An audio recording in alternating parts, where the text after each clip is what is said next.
used to get clicks and to get people to subscribe to newspapers.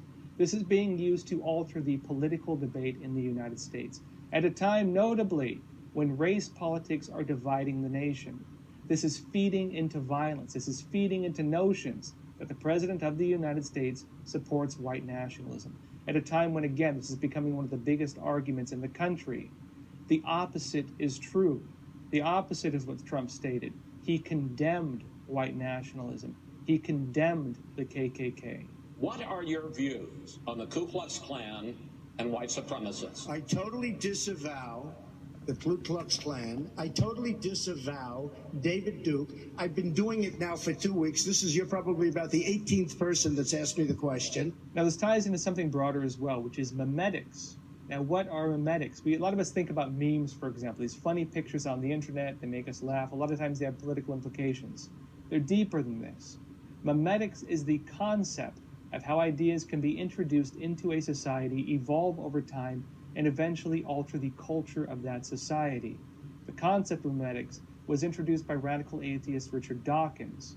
And again, this is being used by different groups for what they call memetic warfare. And what is this? It is the intentional introduction of ideas into a society, the intentional alteration of these ideas in order to make them influence the culture in an intended way. For example, here we have the idea that Trump is a racist, the idea that Trump supports white nationalism. This is disinformation. Trump said the opposite many times. But this idea has again influenced the culture of the country.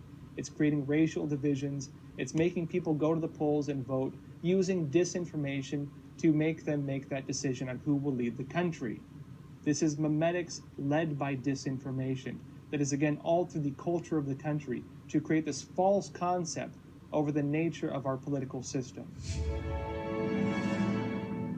Now for the broader stories for today. Now, first off, the United States and China are fighting an economic and financial war.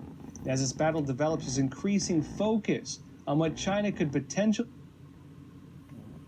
This guy is fantastic.